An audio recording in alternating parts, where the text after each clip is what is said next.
Bonsoir à tous, bonsoir au public de la Cité Libre. Ce soir, dans la continuité d'une précédente intervention où il s'agissait de définir le populisme, je vais vous proposer la lecture d'un texte qui réfléchit à ses origines historiques. Alors, comme je l'avais peut-être dit la dernière fois sur la datation historique du populisme, ça suscite beaucoup de débats entre les chercheurs sur la question, sachant qu'ils ne sont pas tous d'accord sur la définition, donc n'étant pas tous d'accord sur la définition, ils ne vont pas tous être d'accord sur sa datation.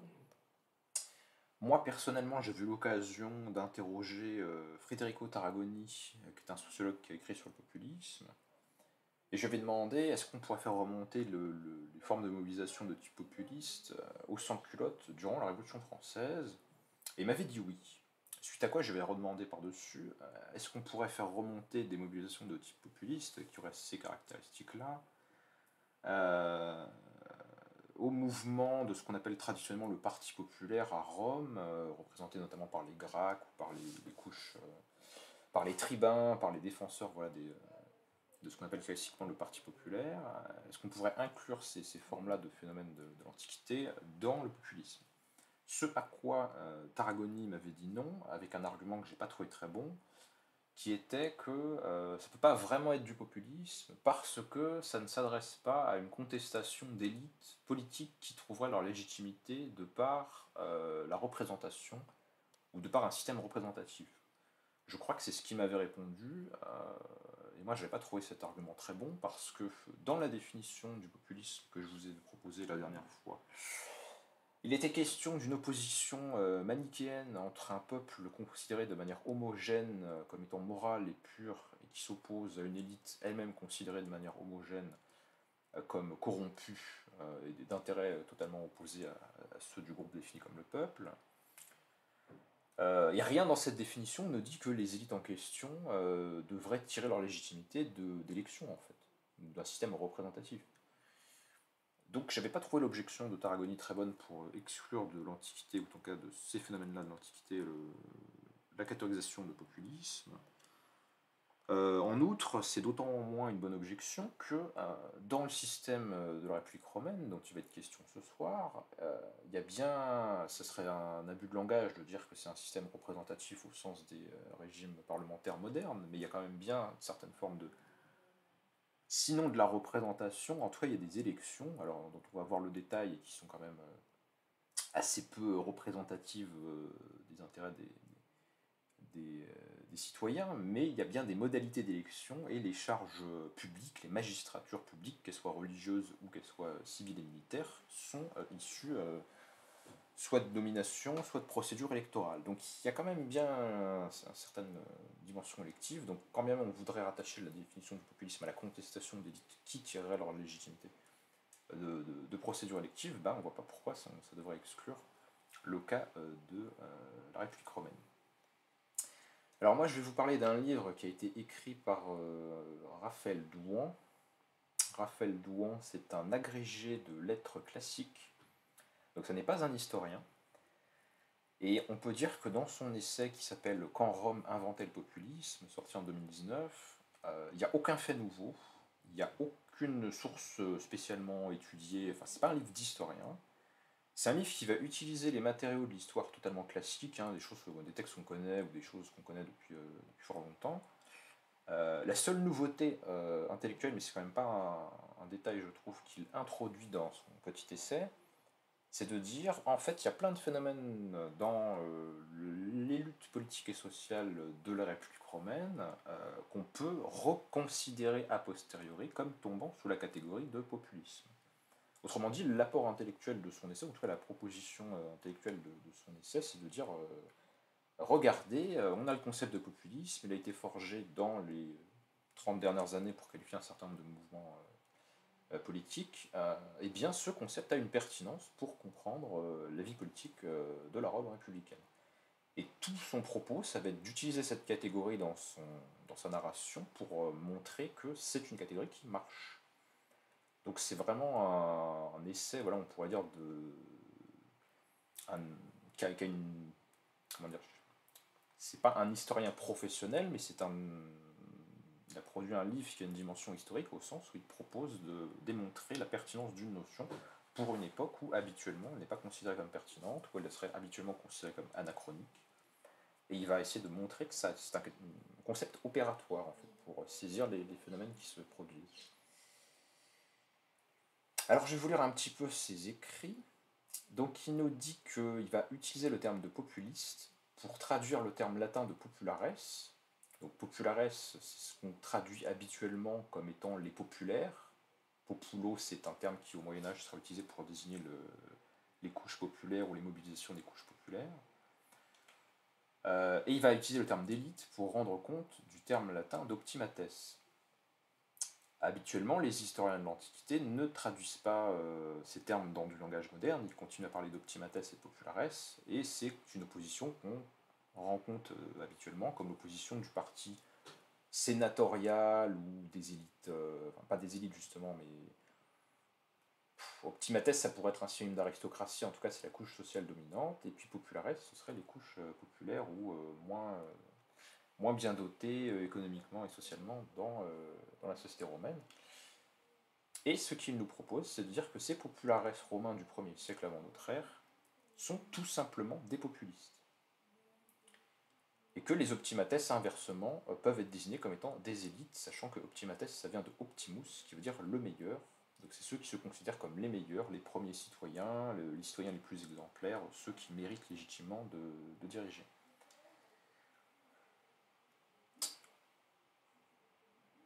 Alors, il n'utilise pas tout à fait la même définition du populisme que celle que j'ai donnée. Il nous dit que, selon l'Académie française, on peut dire que le populisme, c'est le comportement d'un homme ou d'un parti politique qui, contre les élites dirigeantes, se pose en défenseur du peuple et en porte-parole de ses aspirations, avançant des idées le plus souvent simplistes. Bon, c'est une définition que je trouve moins précise et plus polémique que celle que j'ai proposée dans ma conférence précédente. Ta ta ta ta. Et un autre élément de définition que je trouve beaucoup mieux du coup qu'il utilise, c'est qu'il nous dit que pour les populistes, défendre le peuple, c'est défendre les pauvres et les classes moyennes, tout en défendant en même temps la souveraineté du corps civique entier, pris comme un corps homogène. Donc là, on retrouve bien un élément qui avait été utilisé dans la conférence de la dernière fois que j'avais proposé sur la définition du populisme, c'est-à-dire que l'idée que c'est un peu un paradoxe, c'est-à-dire que le peuple des populistes, il est à la fois unitaire, c'est-à-dire il y a le peuple, hein, il n'y a pas de division au sein de ce corps qui aurait une pertinence quelconque, il s'agit de le grouper comme étant homogène, ou de le penser ou de le décrire comme étant homogène, mais en même temps, le peuple c'est pas toute la société, puisqu'il y a une opposition peuple-élite. Et que même si c'est pas forcément formulé tel quel, il y a quand même une certaine connotation que les gens du peuple sont a priori plus pauvres que les gens de l'élite. Donc c'est aussi une opposition qui a une certaine dimension économique. Alors, le parallèle qu'il fait entre les élites des États occidentaux contemporains et les élites de la République romaine, donc les élites sénatoriales, c'est que les membres de l'élite se perçoivent comme le seul groupe apte à gouverner et se méfient d'un gouvernement trop direct du peuple. Inversement, du côté de la similitude entre les populistes contemporains et les populares de l'Antiquité, des individus issus de cette élite vont se revendiquer défenseurs des classes populaires, parfois hypocritement, parfois sincèrement, pour le meilleur et pour le pire. Dans les deux cas, ce phénomène se cristallise dans l'apparition d'hommes forts, prêts à des mesures radicales, souvent contre le droit en vigueur, et au péril des équilibres préexistants. Donc ce qu'il faut savoir sur les dirigeants politiques du parti romain qu'on appelle, c'est pas un parti au sens moderne, c'est plutôt une tendance politique, ceux qu'on appelle les populares, ce sont des hommes politiques romains, et comme seuls peuvent être des hommes politiques que des sénateurs romains, qui accèdent au Sénat par des critères soit d'ascendance aristocratique, soit de fortune, puisque c'est quand même une élection, et donc il faut acheter beaucoup de votes pour gagner ces élections. Acheter en un sens très littéral. Hein. Les gens qui vont défendre ces couches populaires seront bien souvent issus socialement des élites dont ils dénoncent les agissements eux-mêmes. Donc ça va être une forme de scission ou de subdivision dans la couche élitaire qui va s'opposer en défenseur des couches non élitaires. Alors à Rome, la distinction peuple-élite est officialisée par les institutions, puisqu'on a d'un côté les membres du Sénat et en particulier les patriciens, qui se distinguent de la plèbe, et chacun de ces deux groupes, le patricien et la plèbe, a ses propres assemblées et ses propres magistrats. Notamment les membres de la plèbe, donc les membres de la plèbe, c'est ceux dont les ancêtres ne sont pas considérés comme ayant appartenu aux familles les plus nobles dans les temps de la fondation de la République. Et les membres de la plèbe ont leurs propres magistrats qu'on appelle les tribuns de la plèbe. Donc il y a une vraie division entre ces couches qui se reflète y compris du point de vue des institutions. Ce qui montre la division latente de cette société. Les premiers siècles de l'histoire de Rome, nous dit Dohan, consistent, en dehors des affaires extérieures, en un véritable affrontement de classe, entre guillemets, entre ces deux forces politiques. Donc Dohan, c'est pas un historien marxiste, c'est pour ça que sa perspective est d'autant plus notable, parce que justement il va adopter à certains moments une terminologie qui peut s'en rapprocher. Sachant qu'il il utilise classe entre guillemets et il ne va pas faire une véritable analyse de classe de quel groupe correspondra à quelle classe sociale dans un sens strictement rigoureux, mais en tout cas il voit bien qu'il y a une division politique qui surplombe une division sociale entre les groupes en question. Il nous dit que l'affrontement s'est assoupli à la fin de la République de par une plus grande mobilité sociale, mais qu'il y avait un contexte dans le 2e et le 1er siècle avant Jésus-Christ favorable au développement d'un populisme politique. Alors un rappel qui est fait, c'est que les populistes, donc les membres du Parti popularesque que Dohan propose d'appeler populistes, défendent la souveraineté du peuple, mais c'est un principe général ou c'est une idée générale et ça ne constitue pas du tout un équivalent de l'idée antique ou de l'idée contemporaine de démocratie.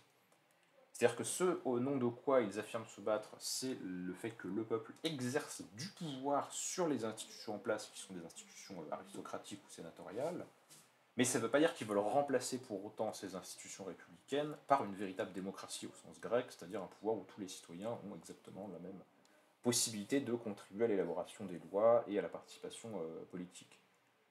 Donc, c'est des gens qui se battent pour le peuple, mais ce serait un abus de langage de dire que ce sont des démocrates.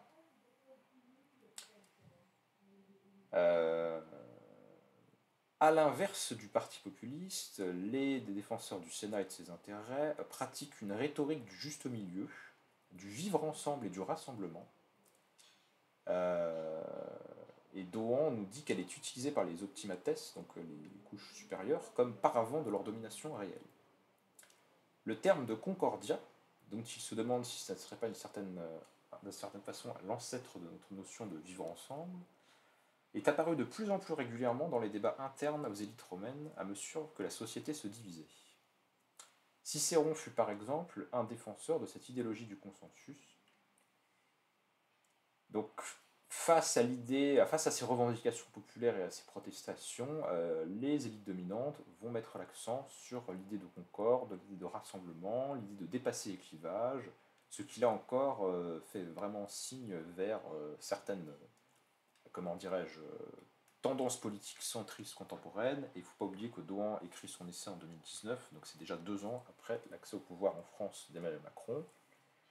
Donc, il y a évidemment, il faut vraiment lire ce texte en ayant un double niveau de perspective. D'un côté, il nous parle de ce qu'était l'histoire romaine et du nouveau point de vue qu'il propose d'adopter sur l'histoire romaine, et en même temps, c'est une manière d'éclairer ou d'essayer d'éclairer à la lumière de l'histoire la situation de certaines sociétés occidentales contemporaines, et notamment de la France, puisque c'est quand même un auteur français qui fait ces petites allusions.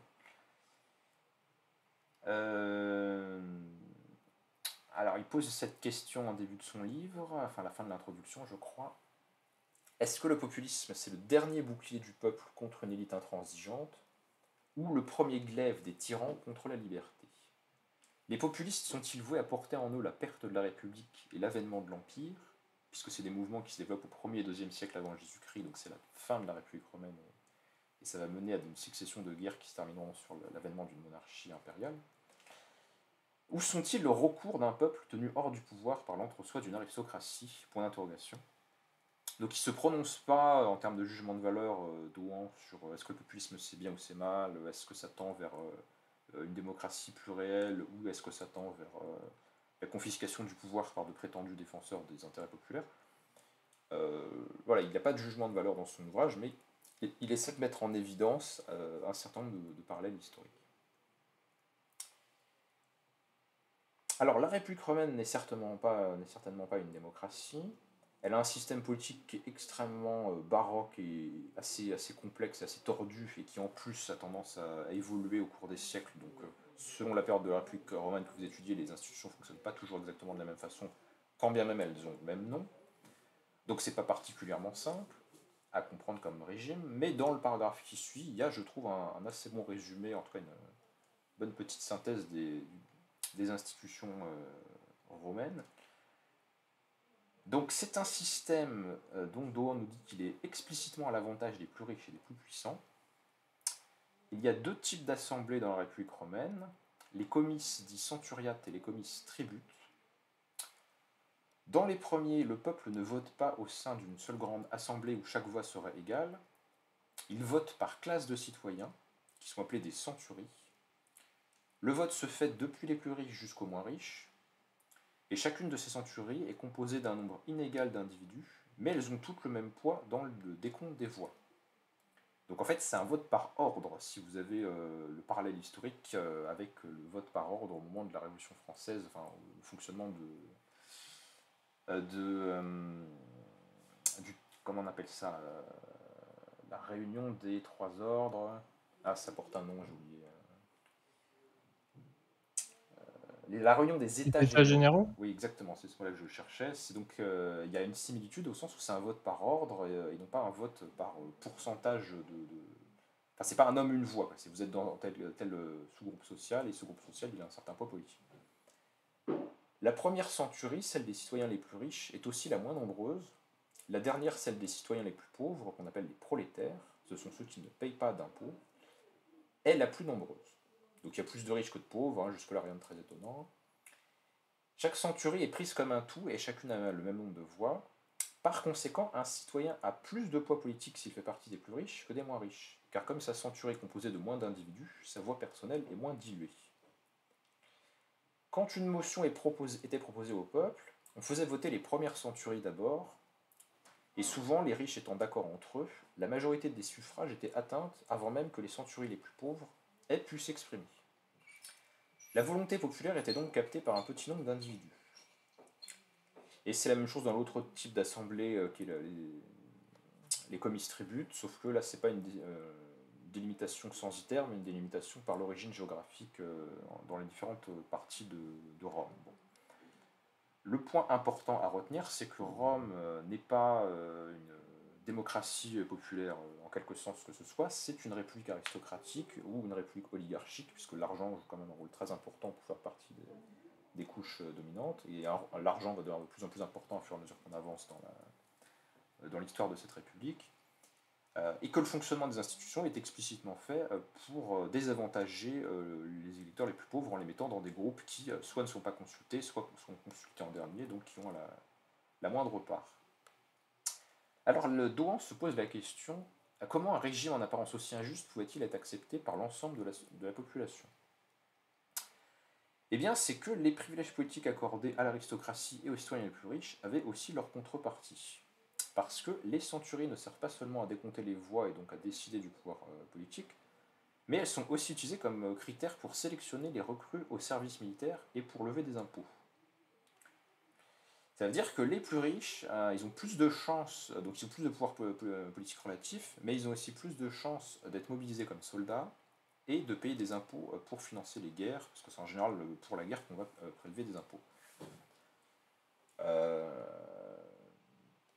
Donc on voit que cette élite politique romaine, elle n'est pas simplement définie par la naissance ou le fait d'appartenir à des lignées qui étaient elles-mêmes prestigieuses, elle n'est pas non plus définie uniquement par la richesse par rapport aux plus pauvres, elle est aussi définie par le fait que c'est une élite martiale, et donc c'est une aristocratie aussi au sens de la noblesse, au sens d'un groupe social qui fait la guerre, ou en tout cas qui a un rôle privilégié lorsqu'on fait la guerre.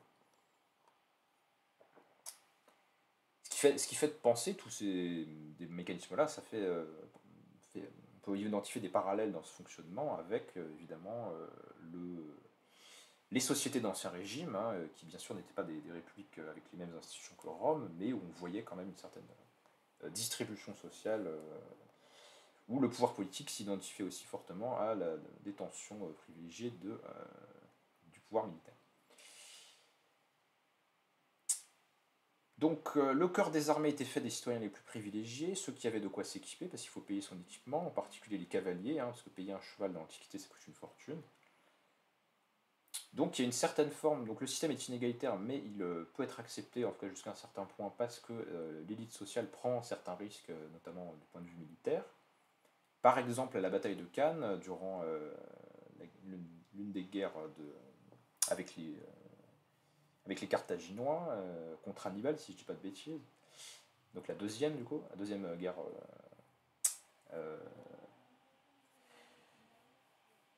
La deuxième guerre punique, pardon. Donc, durant cette bataille, l'une des plus terribles défaites militaires de l'histoire romaine, on sait que plus de 85 sénateurs sur 300 trouvèrent la mort au combat.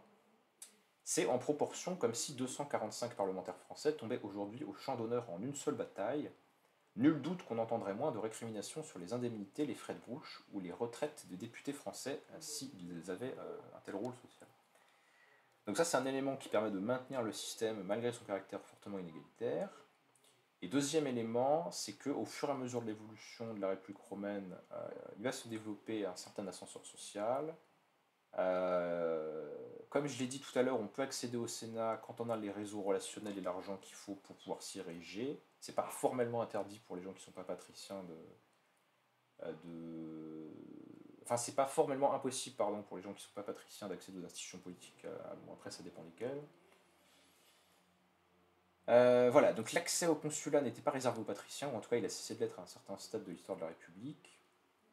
Donc certains individus issus du peuple ou de la bourgeoisie pouvaient y accéder, bourgeoisie au sens de couche commerçante, hein, pas au sens marxiste. On a des exemples d'hommes politiques comme Caton ou Cicéron, dont aucun ascendant n'avait jamais exercé de magistrature, qui ont pu accéder à la fonction suprême, donc le consulat, hein, puisque au sommet de la République romaine, vous avez deux consuls hein, qui sont en gros le pouvoir exécutif et qui exercent la plus haute fonction de manière partagée. Donc certaines possibilités d'ascension sociale, ou en tout cas l'espoir qu'au fur et à mesure que le régime va évoluer, d'autres possibilités seront offertes, ce qui permet d'assurer quand même une certaine cohésion. Alors un fait d'histoire, qu'il met en avant Douan, qui me semble assez intéressant pour réfléchir à l'histoire en général, c'est qu'il nous dit qu'à partir de la fin du IIe siècle avant Jésus-Christ, les tensions à l'intérieur de la société romaine commençaient à devenir de plus en plus vives, à mesure que Rome était à présent à l'abri de toute menace extérieure. Parce que vers 215-200 avant Jésus-Christ, quand ils font la guerre aux Carthaginois, que ça se passe très très mal, bon, bah, la société romaine elle est menacée dans son existence même, donc il y a un très fort besoin d'adhérer au système en place et de ne pas le contester. Et puis au fur et à mesure, Rome va faire des conquêtes, Rome va desserrer l'étau que fait peser la menace de Carthage sur elle, elle va conquérir des territoires et les frontières les cités qui lui sont alliées ou qui lui sont subordonnées et vassalisées vont devenir de plus en plus éloignées. Donc il y a de moins en moins de menaces militaires immédiates pour Rome, et à mesure que cette élite au pouvoir, dont la fonction est en partie militaire, ne paraît plus être indispensable au régime, les tensions sociales vont s'accroître. Donc là, on peut aussi faire un parallèle historique, à mon avis, très pertinent avec la période qui précède la Révolution française, parce que si la noblesse a perdu sa légitimité, c'est aussi parce qu'on avait l'impression qu'il y avait moins de guerres, ou en tout cas que le rôle de la noblesse durant la guerre était moins important que dans le passé. Donc finalement, on se dit, en quoi c'est légitime qu'ils aient autant d'avantages politiques s'il n'y a pas des compensations par d'autres obligations envers la société. Et puis deuxième fait d'histoire générale, c'est que les sociétés vont plus avoir la possibilité de mener des contestations politiques internes quand elles estiment qu'il n'y a pas de menace politique externe. Ce qui signifie aussi que si vous êtes au pouvoir et que si vous avez une contestation politique interne qui vous emmerde trop, c'est le très bon moment pour faire la guerre, hein, et puis c'est une stratégie politique vieille comme le monde de déclencher des guerres quand on est au pouvoir pour faire taire les oppositions en disant c'est pas le moment de se disputer, il y a un ennemi à battre, etc. etc. Ça c'est très classique comme stratagème. Et ça n'a pas porté chance notamment à Napoléon III sous le Second Empire, hein, mais ça peut être une méthode de gouvernement. Donc à mesure que l'étau se dessert, que la société s'enrichit, que la guerre s'éloigne, le peuple romain ne pouvait plus fermer les yeux sur les inégalités du système social, maintenant que l'existence même de la société n'était plus en jeu. La vie politique prit alors une intensité qu'elle n'avait pas connue depuis longtemps. Les rivalités entre puissants se firent plus fortes, la concurrence politique plus âpre. Alors les populares, ils vont réussir à capter le soutien de larges couches de la population en prenant des mesures de nature sociale. Rome n'était pas un État-providence, chaque citoyen ne pouvait compter que sur ses propres moyens pour survivre, et à l'occasion sur les solidarités familiales ou patronales qui pouvaient lui apporter de l'assistance. Pendant longtemps, l'autorité publique n'eut aucune part aux questions de redistribution ou de justice sociale. Mais la société romaine était, après les guerres puniques, en plein bouleversement. Comment répartir les terres agricoles qui, depuis le début de l'extension romaine, avaient progressivement été annexées au domaine public? Il y avait à Rome et en Italie tout un petit peuple de paysans qui manquaient de terre, en face de grands propriétaires laissant leurs champs en pâturage ou les faisant travailler par des esclaves, qui étaient à l'économie antique ce que les robots sont à la nôtre. Un excellent moyen de réaliser les tâches répétitives et fatigantes à la place des travailleurs libres. Or, c'était le Sénat, donc l'aristocratie elle-même, qui elle-même est composée principalement de grands propriétaires terriens, donc vous voyez que ce sont les mêmes qui ont le pouvoir et qui ont ces terres. C'était le Sénat qui se chargeait seul de la gestion du domaine public, et qui avait donc le monopole de l'attribution des terres. Les paysans libres étaient contraints à une inaction qui n'est pas sans évoquer le chômage de masse de nos démocraties modernes. Et le sentiment d'injustice était amplifié par les nouveaux territoires conquis par les légions, dans lesquels les terres et le travail ne manquaient pas. Ce dernier était même volé, comme certains diraient aujourd'hui, par de nouveaux esclaves qui arrivaient en abondance sur le sol italien des quatre coins de l'Empire. L'historien Appien écrit, donc Appien c'est un historien de l'Antiquité, enfin c'est un historien antique plutôt, hein, c'est un romain quoi. Les puissants devinrent extrêmement riches et les esclaves se répandirent partout dans le pays, tandis que les Italiens s'affaiblissaient en nombre et en vigueur, accablés par la pénurie, les impôts et le service militaire. Donc en gros, il y a des esclaves importés des pays, des terres conquises qui vont travailler dans le domaine public et qui nous volent notre travail à nous, paysans libres italiens ou classe moyenne italienne qui n'ont pas forcément les moyens de... qui sont ruinés par tous ces impôts, puisqu'il a fallu dépenser énormément d'argent pour faire ces guerres, et qui n'ont pas forcément les moyens de suivre l'augmentation des dépenses. On comprend que le ressentiment et l'agitation est atteint leur comble dans les classes populaires. Il faut voir aussi que s'il y a de contestations sociales croissantes, c'est parce que l'Italie va énormément s'enrichir, elle va énormément s'urbaniser, Rome va gagner en population continuellement et va devenir la plus grande ville du monde antique, ou en tout cas du monde antique pour l'Europe. Et donc tous ces gens qui vivent en ville, ils ne vivent pas à la campagne, donc ils ne vivent pas sur leur propre terre, donc ils vivent, il y en a qui sont des mendiants, il y en a qui sont des voleurs, il y en a qui sont employés des couches sociales qui ont les moyens de leur donner de l'argent pour diverses tâches, ça va devenir des domestiques, ça va devenir des artisans qui travaillent pour... Enfin, ça va créer une économie monétaire urbaine, si vous voulez, et puis ces gens-là qui dépendent de relations de marché, en fait, hein, de relations de vente de leur force de travail, de relations voilà, de domesticité ou de dépendance à ces couches urbaines riches, eh bien, ils sont dépendants et ils aimeraient bien être indépendants en étant des paysans libres sur des terres qui seraient leur propre terre. Donc ces terres qui appartenaient pour la plupart au domaine public, leur confiscation est ressentie par les couches populaires comme une aliénation de la propriété commune du peuple romain. Il en allait de la dignité des citoyens pauvres, qui pour beaucoup avaient combattu pour obtenir ces terres, et qui n'acceptaient pas l'oisiveté à laquelle ils étaient condamnés. Donc toute cette structure sociale et cette situation socio-historique va avoir des effets politiques, puisqu'il y a des leaders politiques issus de l'aristocratie et des couches politiques romaines qui vont se dire qu'il y a une masse de gens mécontents qu'on peut mobiliser pour faire avancer sa carrière. Et ça va définir un programme populiste, un programme entre guillemets, parce que c'est pas un programme écrit, mais c'est une série de mesures qui, au fil des décennies, se répètent et vont à chaque fois dans le même sens. Le programme populiste romain, ça va être de proposer la redistribution des terres du domaine public pour en faire bénéficier les plus pauvres afin qu'ils accèdent à la propriété, ou du moins qu'ils puissent échapper au chômage en occupant un emploi agricole. Donc ça montre bien l'importance de l'économie dans la politique, hein. Les factions politiques populares et optimates vont se battre pour des motivations qui sont sociales et économiques et qui visent à favoriser les intérêts ou pas de certains groupes sociaux. Donc la République romaine, sous l'influence du Parti populaire, va prendre de plus en plus de lois agraires qui visèrent non seulement les pauvres, mais les anciens militaires, vétérans des campagnes menées par les leaders populistes. À la fin de la République, les vétérans se montrent particulièrement exigeants sur la qualité des terres qui leur seront attribuées et sur la rapidité de cette attribution.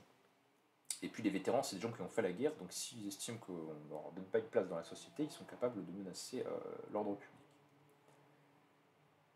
Une version particulière de la redistribution agraire, qui a été inventée par les Gracques, qui sont des hommes politiques romains de la fin du IIe siècle avant notre ère, était de fonder de nouvelles colonies, c'est-à-dire de nouvelles villes organisées selon le modèle romain, avec leurs principaux magistrats, leurs principaux assemblées.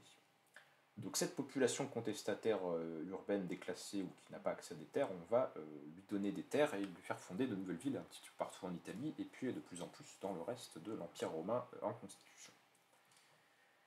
Alors il y a un deuxième aspect de la politique sociale du Parti populaire romain qui va être non pas de distribuer des terres pour que les gens puissent avoir une certaine indépendance, mais de tout simplement les subventionner. Donc on ne peut pas faire de la redistribution de terres pour tout le monde, ou en tout cas il y a des blocages politiques qui font qu'on ne va pas le faire. Les chanceux qui se voyaient attribuer l'attribution d'un lopin laissaient derrière eux des masses de miséreux dans l'agglomération romaine. Pour cela, les populistes inventèrent et perfectionnèrent le premier système de subvention publique. Cela commença par des distributions de blé à prix réduit. Parce que le blé, c'est pour faire du pain, et donc c'est le truc de base de l'alimentation, quoi.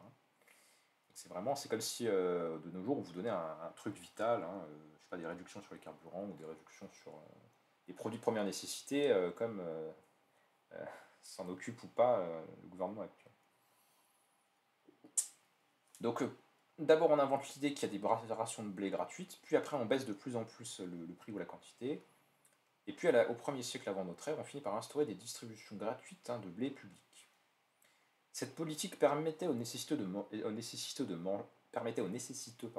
manger, mais c'était moins une forme antique de soupe populaire qu'une véritable aide sociale d'État, puisqu'elle concernait l'ensemble des citoyens et leur était d'ailleurs exclusivement réservée. Ta, ta, ta, ta.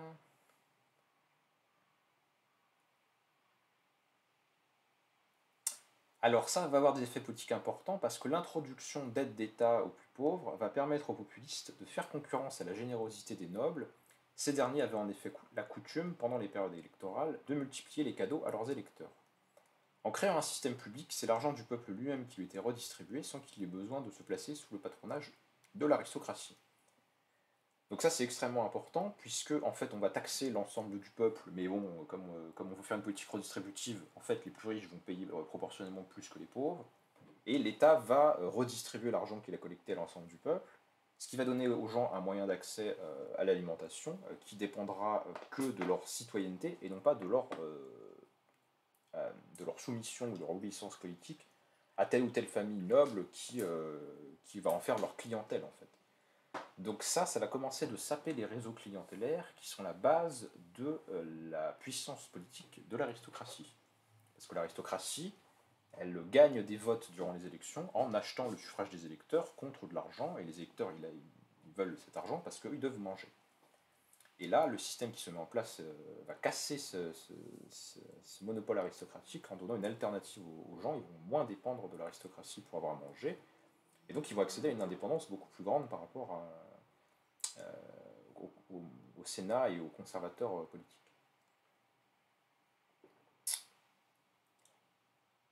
Donc tout ça fait que les leaders populares, que Raphaël Douan nous propose de considérer comme des leaders populistes avant que le mot entre dans l'usage, sont des gens qui cherchent à donner plus de poids au peuple dans les mécanismes de la République romaine, sans pour autant casser complètement le système et créer une république sur le modèle grec, parce qu'ils ne se pensent pas comme étant grecs, ou en tout cas il n'y a pas d'idée de démocratisation qui prendrait cette forme dans la pensée romaine. Mais en tout cas, il y a l'idée de faire une politique plus favorable aux classes populaires.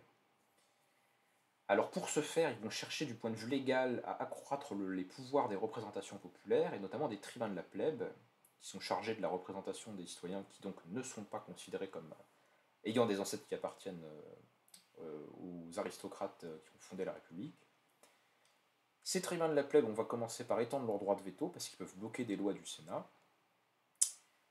Et donc, quand les populares occupent des fonctions politiques, ils vont se débrouiller pour interpréter le droit dans un sens qui est défavorable aux élites sénatoriales et qui est favorable aux couches populaires et aux classes moyennes.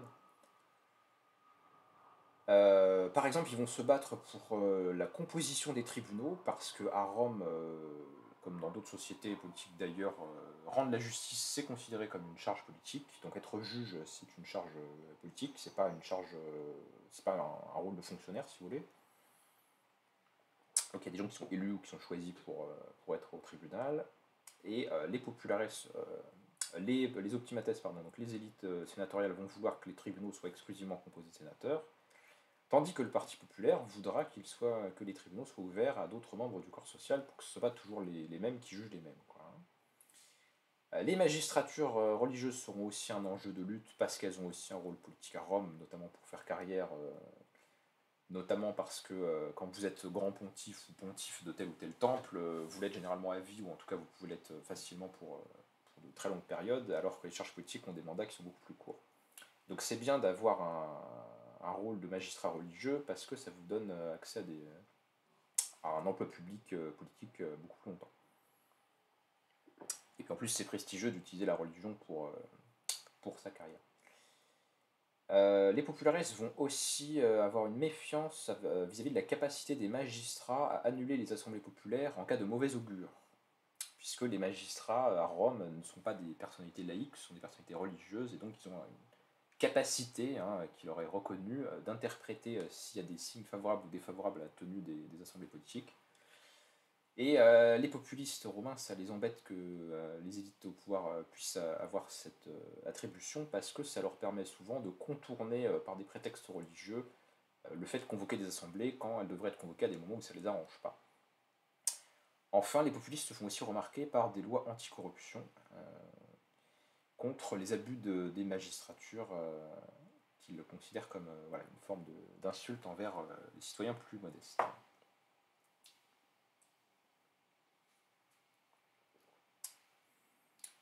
Donc, j'arrive bientôt à ma conclusion. Je vais lire encore un petit passage, puis après j'essaierai de faire une conclusion générale.